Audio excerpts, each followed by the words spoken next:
Hello and welcome to all my dear students. Students, today we are going to talk about a topic from chemical kinetics, that is molecularity. So without wasting time, let's start today's lecture with molecularity.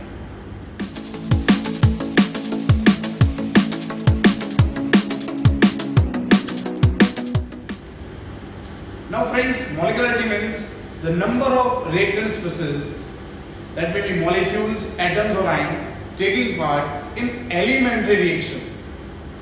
Again, since elementary reaction मैं यहाँ पे mention कर रहा हूँ, which must collide simultaneously to bring about a chemical reaction, is called molecularity of that particular reaction. But ऐसे number of reactant species, atoms, molecules और ion, okay, जो reaction में participate करते हैं और उनके बीच में कोलिजन होना बड़ा जरूरी है, फाइन, और उसकी वजह से क्या होगा, केमिकल रिएक्शन, फाइन. तो इसको बोलते हैं, इस नंबर को हम बोलेंगे मॉलिक्युलरिटी. चलिए मैं आपके ये जो स्टेटमेंट है वो यहाँ पे लिख देता हूँ. The number of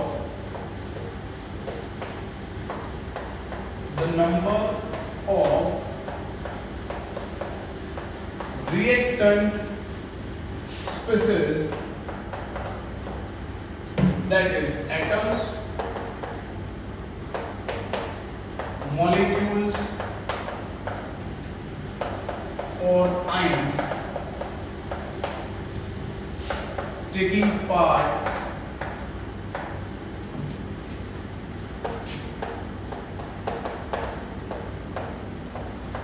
in an reaction, नहीं elementary reaction हमें याद रखना. In an elementary reaction. Elementary reaction का मतलब बेटा जो रिएक्शन एक स्टेप में होता है, हमने लास्ट लेक्चर में पढ़ा था, जो रिएक्शन एक स्टेप में होता है वो elementary reaction होता है. Which must collide simultaneously, which must collide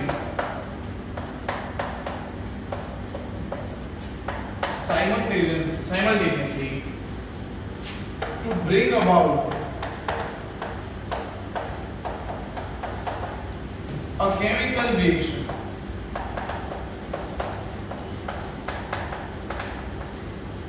is called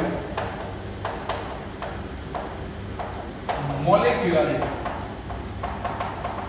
इसको बोलते हैं बेटा molecularity. अगेन एक बार डेफिनेशन रिपीट करेंगे हम. The number of reactant species, reactant species means atoms, molecules or ion taking part in an elementary reaction. Elementary means a reaction which happens in only a step, one step, which must collide simultaneously in order to bring about a chemical reaction, is called molecularity. इसको molecularity बोलते हैं.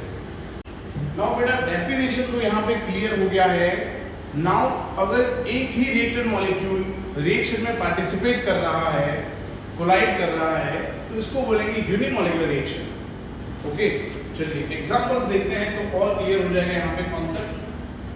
मैं यहाँ पे लिख रहा हूँ examples.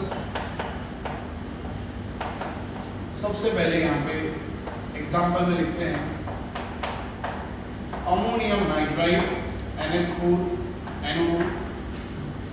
okay, thermal decomposition of NH4NO2 gives nitrogen gas plus 2 mole of water. Here we can see that only one reactant molecule is present, so this reaction is known as unimolecular reaction. Molecularity of this reaction is 1. This is unimolecular reaction or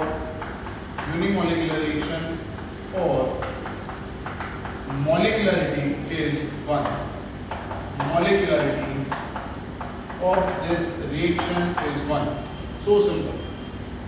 Example लेते हैं और say for example hydroiodic acid dissociation of HI to give H2 plus I2 hydrogen and iodine gas. Fine. तो यहाँ पे भी हम देख सकते हैं बेटा नंबर ऑफ रिएक्टिंग स्पीसीज जो हैं, ओके, जो रिएक्शन के लिए, केमिकल रिएक्शन के लिए रिस्पॉन्सिबल हैं, जिनके बीच में कोलिजन हो रहा है, वो है, ये नंबर है 2। तो यहाँ पे ये बाय मॉलिक्यूलर रिएक्शन हुआ, this is by molecular reaction. और अगर इसको मॉलिक्युलरिटी लिखना है इसका, अगर लिखेंगे मॉलिक्युलरिटी, तो यहाँ पे इसका मॉलिक्युलरिटी बेटा होगा 2। फाइन, तो ये बात होगी। ओके, 3 भी हो सकता है मॉलिक्युलरिटी। चलिए एग्जांपल यहाँ पे और एक देता हूँ मैं, 2NO plus O2 gives 2NO2। आप देख सकते हो यहाँ पे 2 + 1, यहाँ पे 3 है, तो मैं यहाँ पे लिख देता हूँ, मेंशन कर देते हैं यहाँ पे कि इस रिएक्शन को बोलेंगे, this reaction is known as trimolecular reaction. और ट्राई मॉलिक्यूलर नहीं लिखना तो हम यहाँ पे लिख सकते हैं molecularity, come on, molecularity of this reaction is 3, इसकी मॉलिक्युलरिटी 3 है। नाउ एक बात यहाँ पे समझना जरूरी है बेटा, मॉलिक्युलरिटी कैन नॉट बी 0। यहाँ पे मॉलिक्युलरिटी 0 नहीं हो सकता, ऐसा नहीं हो सकता 0 रिएक्टेंट कोलाइड कर रहे हैं, नहीं, ऑर्डर 0 हो सकता है, कंफ्यूजन में मत रहना। तो अगेन मैं रिपीट करता हूँ, मॉलिक्युलरिटी कैन नॉट बी 0, यहाँ पे 0 नहीं हो सकता, ओके, ओनली इंटीजर वैल्यू हो सकता है, फ्रैक्शन भी नहीं हो सकता। So molecularity can not be 0 and can not be a fractional value, it may be a simple integer value 1 2 3। सबसे पहला पॉइंट। दूसरा पॉइंट ये है बेटा कि यहाँ पे 3 से ज्यादा मॉलिक्युलरिटी जनरली नहीं होता, ओके, ऐसा नहीं होता कोई रिएक्शन में कि 3 से ज्यादा मॉलिक्यूल कोलाइड कर रहे हैं। अगर ऐसा होगा तो फिर वो रिएक्शन हो जाएगा कॉम्प्लेक्स रिएक्शन। और फिर कॉम्प्लेक्स रिएक्शन के लिए तो हमने लास्ट टाइम पढ़ा था बेटा, कॉम्प्लेक्स रिएक्शन जो है अगर उसका हमें ऑर्डर फाइंड करना है बेटा, तो हमें स्लो स्टेप फाइंड करना होगा। फाइन, स्लो स्टेप जो है वो ऑर्डर डिफाइन करता है, स्लो स्टेप जो है वो ऑर्डर डिफाइन करता है। और अगर कोई रिएक्शन कॉम्प्लेक्स है उसमें बहुत सारे स्टेप्स है, तो डिफरेंट स्टेप्स के अंदर हम मॉलिक्युलरिटी हर एक स्टेप का डिफाइन कर सकते हैं, not for whole complex reaction. Whole complex reaction का मॉलिक्युलरिटी डिफाइन नहीं होगा। कॉम्प्लेक्स रिएक्शन के अंदर जो स्टेप्स होते हैं मैकेनिज्म में, हर एक स्टेप का मॉलिक्युलरिटी डिफाइन हो सकता है, बट कॉम्प्लेक्स रिएक्शन का मॉलिक्युलरिटी का कोई मतलब नहीं है ना। तो ये बात आपको और एक याद रखनी है। यहाँ पे आपको पता होना चाहिए, हमने डेफिनेशन में ही लिखा है बेटा, एलिमेंट्री रिएक्शन लिखा है मैंने, देखो जो सिंगल स्टेप में होगा उसके लिए मॉलिक्युलरिटी की हम बात कर सकते हैं। Is it clear friends? तो ये जो भी बातें हैं यहाँ पे मैं पॉइंट्स बना देता हूँ। आई होप आपको इतना पहले समझ में आ गया होगा। नाउ बेटा यहाँ पे मैंने पॉइंट्स लिख दिए हैं जो हमने अभी डिस्कस करे हैं कि मॉलिक्युलरिटी कैन नॉट बी 0 और अ नॉन इंटीजर वैल्यू, है ना, 0.5, 1.5, 2.5, ये मॉलिक्युलरिटी के वैल्यूज नहीं होंगे। For complex reaction molecularity has no meaning because complex reaction means the reaction which occurs in more than 2 steps। इसके लिए molecularity का कोई मतलब नहीं है। For elementary reaction, order and molecularity are same if order is defined theoretically, okay, and if it resembles with experimental data। अगर experimentally और theoretically order same है तो ये order जो है और molecularity of that particular reaction ये same हो सकता है। The maximum value of order and molecularity can be 3। Yes friends, molecularity और जो order है जैसे अभी हमने डिस्कस किया, फाइन, ये 3 मैक्सिमम होगा क्योंकि 3 से ज़्यादा मॉलिक्यूल्स कोलाइड करेंगे और रेक भी करेंगे, ऐसा प्रोबेबिलिटी बड़ा ही कम है। Okay, probability that more than 3 molecules can collide and react simultaneously is very small। Fine, तो ये सब बातें हमें समझना बड़ा जरूरी है। आप सबसे पहले इस टॉपिक का आप स्क्रीनशॉट ले लो और फिर हम ऑर्डर और मॉलिक्युलरिटी को और अच्छे से एग्जांपल लेके समझते हैं। सबसे पहले आप इसका स्क्रीनशॉट ले लो फ्रेंड्स।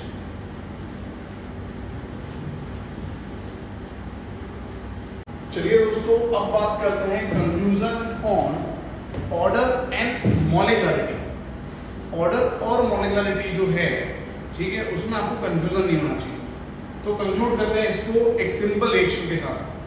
ओके, यहाँ पे मैंने ले लिया है हाइड्रोजन पेरोक्साइड। अगर हाइड्रोजन पेरोक्साइड जो है उसको I- आयोडाइड आयन और अल्कलाइन मीडियम में अगर इसको रिएक्ट करेंगे, so it forms water and oxygen gas.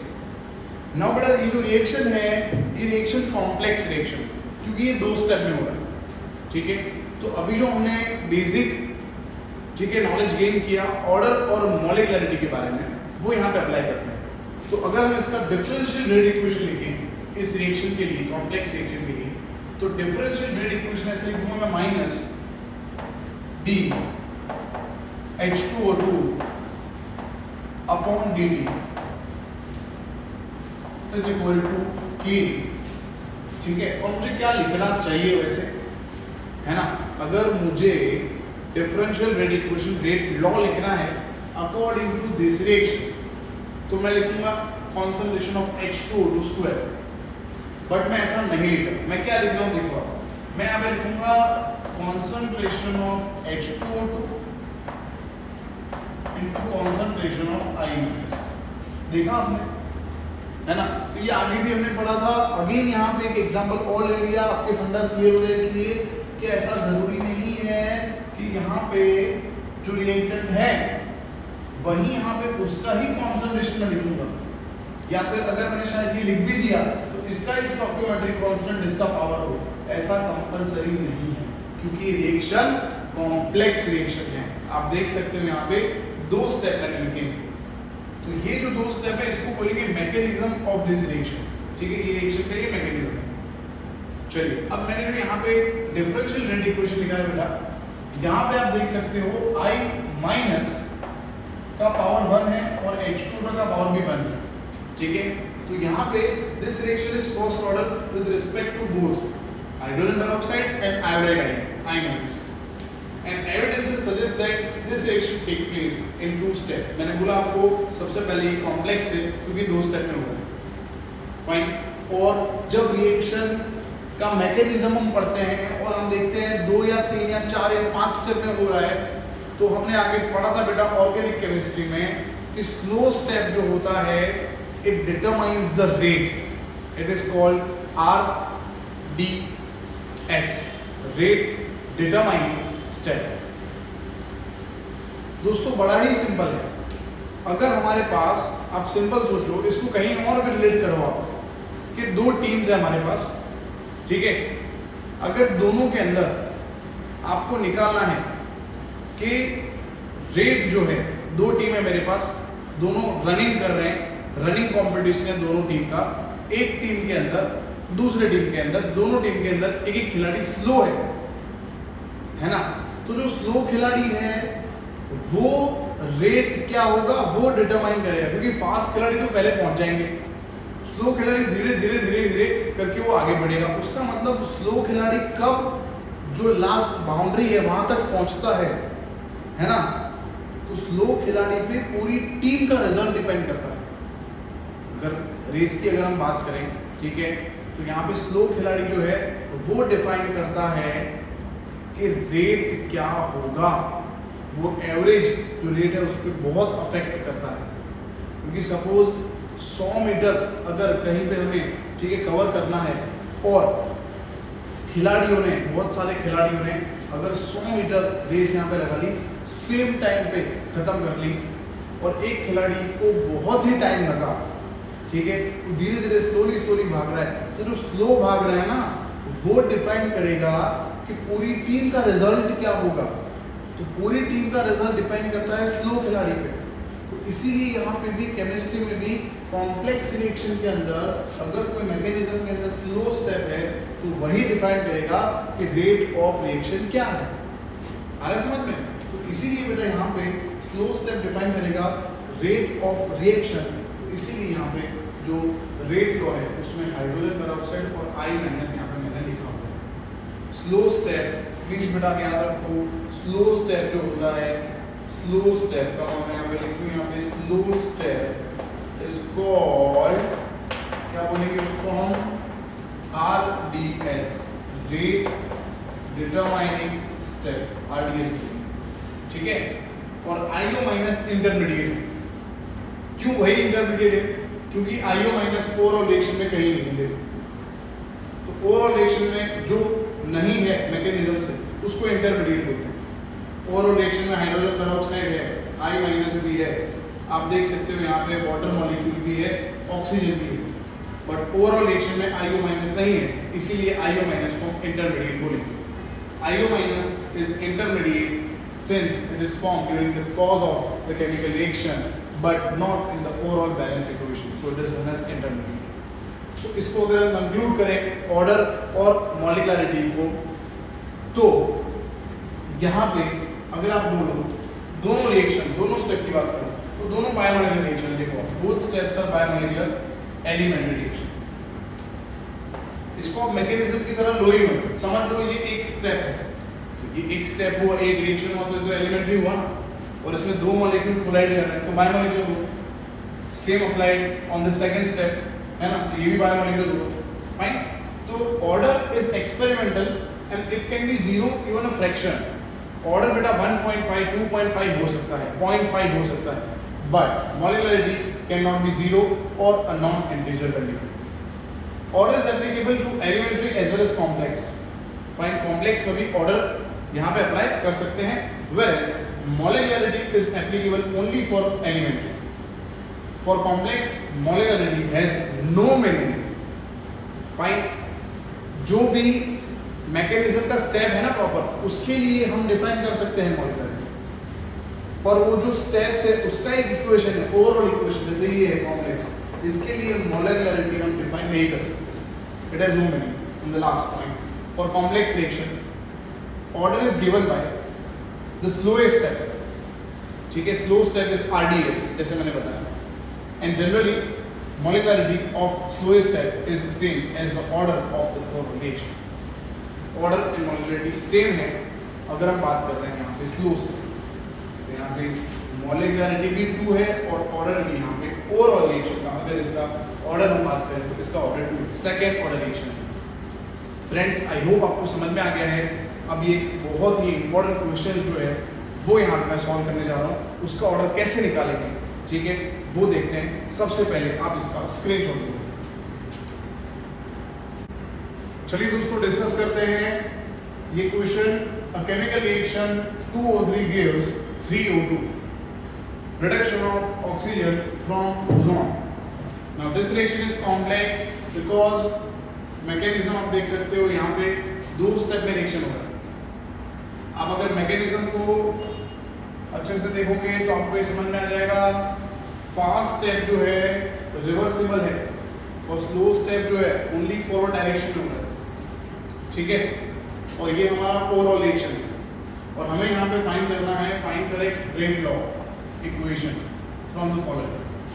हमें इसमें से करेक्ट ऑप्शन फाइंड करना है। तो सबसे पहले मैं आपको बता दूं बेटा, क्वेश्चन बहुत ही इंपॉर्टेंट है कॉम्पिटिटिव एग्जाम, अगर हम बात करें कॉम्पिटिटिव एग्जाम के लिए, तो अगर यहाँ पे हमें ओवरऑल रिएक्शन के अंदर जो मैकेनिज्म है उसके अंदर कोई रिवर्सिबल रिएक्शन दिया हुआ है, तो already we know that for a reversible reaction we can define, यहाँ पर मैं लिख देता हूँ सोल्यूशन। क्वेश्चन का सोल्यूशन क्या करेंगे, तो ये जो रिवर्सिबल स्टेप है, रिवर्सिबल के लिए हम इक्विलिब्रियम कांस्टेंट K को डिफाइन करते हैं। K इक्विलिब्रियम कांस्टेंट है बेटा, क्या होगा ये, कंसंट्रेशन ऑफ क्या होगा, concentration of product upon concentration of reactant. तो कंसंट्रेशन ऑफ प्रोडक्ट है ये अपॉन कंसंट्रेशन ऑफ रिएक्टेंट। और स्लो स्टेप है उससे हम रेट डिफाइन करते हैं। चलो स्लो स्टेप से हम रेट को डिफाइन करते हैं, तो यहाँ पे rate is equal to K into slow step में ये दो रिएक्टेंट हैं, concentration of O and O3, ठीक है। तो आपको लगेगा सर स्लो स्टेप का ये जो रेट हमने लिखा यही रेट लॉ है, बट ये रेट लॉ नहीं, दिस इज रॉन्ग, क्योंकि यहाँ पे रिएक्शंस के अंदर, मैकेनिज्म में जो रिएक्शन है उसके अंदर एक रिवर्सिबल रिएक्शन, तो इसलिए हमें क्या करना पड़ेगा, तो इसलिए बेटा ये रिएक्शन में जो इंटरमीडिएट है ना, सबसे पहले इंटरमीडिएट कौन है देखो आप, अभी मैंने आपको पढ़ाया इंटरमीडिएट कैसे फाइंड करते हैं। इंटरमीडिएट मतलब कॉज ऑफ रिएक्शन की वजह से जो प्रोड्यूस हुआ, O प्रोड्यूस हुआ, क्योंकि O3 और O2 दोनों यहाँ पे कोरिलेशन में है, बट O नहीं, कोरिलेशन में नहीं, इसलिए यहाँ पे जो इक्विलिब्रियम कांस्टेंट था उसमें से हम O को सब्जेक्ट बनाएंगे और उसका वैल्यू यहाँ पे पुट करेंगे और फिर रेट लॉ फाइंड करेंगे। चलिए, तो इस इक्वेशन से अगर मैं O को यहाँ पे सब्जेक्ट बनाऊंगा तो ये बन गया O सब्जेक्ट बन गया, तो यहाँ पे हम क्या लिख सकते हैं, K equilibrium common, K equilibrium into concentration of O3 upon concentration of oxygen gas। और ये जो हमने फाइंड किया ऑक्सीजन का कॉन्सेंट्रेशन, ये वैल्यू हम इसके अंदर पुट करेंगे, so rate is equal to K into O, ये पूरा value that is K equilibrium into O3 upon O2, और यहाँ पे ऑलरेडी आप देख सकते हो O3 का कॉन्सेंट्रेशन तो है, फाइन।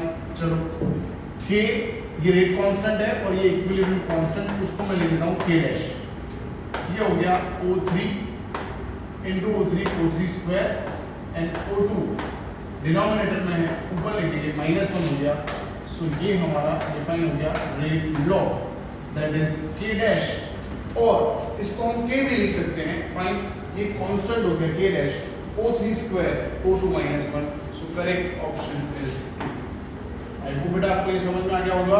लेक्चर में हमने मॉलिक्युलरिटी, ऑर्डर, ये दोनों टॉपिक पढ़ लिए और एक इंपॉर्टेंट क्वेश्चन जो है ये सॉल्व कर दिया। ऐसे क्वेश्चंस मैंने यहाँ पे इस वीडियो लेक्चर के जो डिस्क्रिप्शन है उसके अंदर मैंने यहाँ पे 1 या 2 क्वेश्चंस मैं यहाँ पे आपको दे रहा हूँ, आप खुद ट्राई करना, और फिर अगर वो ना हो सॉल्व तो आप कांटेक्ट कर सकते हो। Thank you friends for watching this lecture.